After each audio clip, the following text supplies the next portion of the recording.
ஓஷோ நிறைய இடங்கள்ல சொல்லியிருக்காரு. நீங்க தியானத்துல வளரும்போது உங்களுக்குள்ள அன்பும் சேர்ந்து வளரும். அப்படி உங்களுக்குள்ள அன்பு வளரலைன்னா நீங்க தியானத்துல வளரலன்னு அர்த்தம் அப்படின்னு சொல்லுவாரு. ஸோ அன்பு அப்படிங்கிறது முதல்ல நம்ம சக மனிதர்கள் மீது ஏற்படும். அதன் பிறகு அது கொஞ்சம் கொஞ்சமாக விரிவடைஞ்சு மற்ற உயிரினங்கள், செடி கொடிகள், இந்த மாதிரி நம்மளுடைய அன்பு பரவ ஆரம்பிக்கும். அதாவது வாடிய பயிரை கண்ட போதெல்லாம் வாடினேன் அப்படின்னு வள்ளலார் சொல்லியிருப்பார் இல்லையா? அது இந்த ஒரு தன்மையில் இருந்து தான். வள்ளலார் தான் நினைக்கிறேன், ஏதாவது கரெக்ஷன் இருந்தால் திருத்துங்க. இந்த மாதிரி சக மனிதர்கள் மீது ஏற்பட்ட அன்பு கொஞ்சம் கொஞ்சமாக விரிவடைஞ்சிட்டே போய் சில அந்த பிரபஞ்ச இருப்புணர்வுல கரையும். அதை தான் நம்ம ஞானம் அடைதல் அப்படின்னு நம்ம சொல்கிறோம்.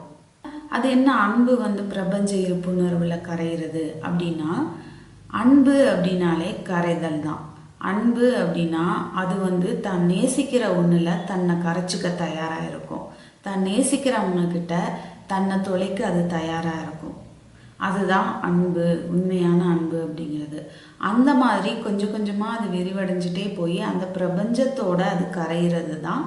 அந்த இடம்தான் அந்த நான்கிறது, அந்த ஆணவம் கரைஞ்சி காண போகிற இடம், அழியிற இடம்.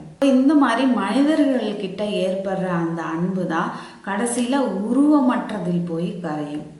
நம்ம கூட வாழ்கிற சக மனிதர்கள் கிட்டையே நம்மளால் ஒரு அன்பாக இருக்க முடியல, தான் நேசிக்கிற அந்த பெண்கள் மேலேயே நம்மளால் அன்பாக இருக்க முடியல அப்படின்னா நம்ம ஆன்மீகத்துக்கு ஆசைப்படுறது எட்டாக்கனி மாதிரி தான்.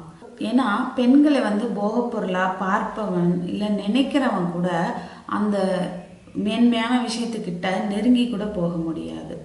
நம்ம பக்கத்தில் இருக்கிற ஒரு ஜீவனை நம்மளால் நேசிக்க முடியலன்னா எங்கோ இருக்கிற இறைவனை நம்ம எப்படி நேசிக்க முடியும்? அவனோட ஒன்றா நம்ம கலக்க முடியும். அதை நம்ம இறைவன்னு வச்சுக்கலாம், பரம்பொருள்னு வச்சுக்கலாம், எக்ஸிஸ்டன்ஸ்னு வச்சுக்கலாம், இல்லை இயற்கைன்னு கூட வச்சுக்கலாம். அந்த மாதிரி அன்புல, நேசத்தில் தன்னை இழக்க பயப்படுறவர்கள் ஒரு காலம் ஆன்மீகத்தில் முன்னேறவே முடியாது. ஏன்னா ஆன்மீகத்தில் முடிவான விஷயமான ஞானம் அடைதல் அப்படிங்கிறதுனா என்ன அப்படின்னா, அந்த பிரபஞ்சத்திடம் நம்ம பரிபூர்ண சரணாகதி அடைகிறது தான் ஞானமாகும். அப்போது சக மனிதர்கள்கிட்டையே நம்மளால் கரைய முடியலன்னா சரணாகதினா என்ன? கரைஞ்சு காணாமல் போகிறது, தன்னையே அர்ப்பணிக்கிறது, அந்த நான்கிறது மறைகிறது. அப்போது தன்னை நேசிக்கிறவங்ககிட்டயே தன்னை தொலைக்க பயப்படுறவங்களால எப்படி அந்த பிரபஞ்சத்துக்கிட்ட தன்னை தொலைக்க தயாராக முடியும்? ஸோ முதல் ஸ்டெப்பே அந்த அன்பு தான், நேசம்தான். ஸோ தன்னை சுற்றி இருக்கிற ஜீவன்கள்கிட்ட இருந்து ஆரம்பித்து அந்த தெய்வீகத்திடம் முடிவடைவதே அன்புடைய பாதை, அன்பின் பாதை, சரணாகதியின் பாதை. அது ரொம்ப சுலபமான வழி. அதாவது தியானம், அன்பு அப்படிங்கிற ரெண்டு பாதை தான் இருக்குது. அந்த தியான பாதைக்கு வைராக்கியம் ரொம்ப ரொம்ப தேவை. அதாவது முதல்ல தியானம், சமாதி, அதன் பிறகு அவங்களுக்குள்ள அன்பு, அதாவது கருணை மலரும் அப்படின்னு ஓஷோ சொல்லியிருக்காரு.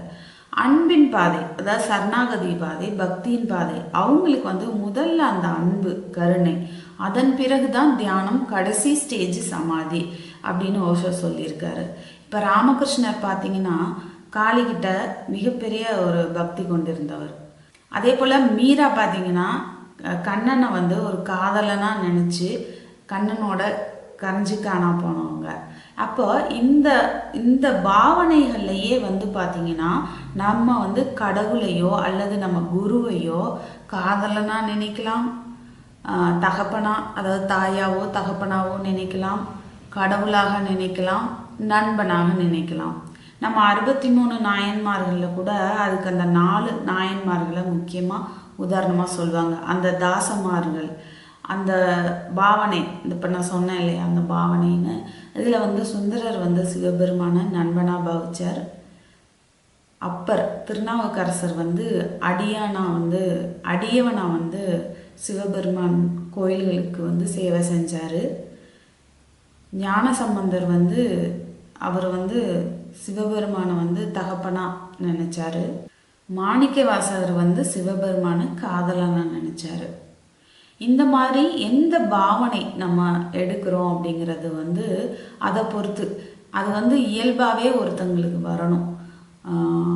அது அப்போ அந்த பாவனை இது எல்லாமே பக்தி மார்க்கத்தில் வரும். ஸோ அந்த பாவனையோடு நீங்கள் அந்த எக்ஸிஸ்டன்ஸை வந்து கனெக்ட் பண்ணிக்க முடியும் ரொம்ப சுலபமாக.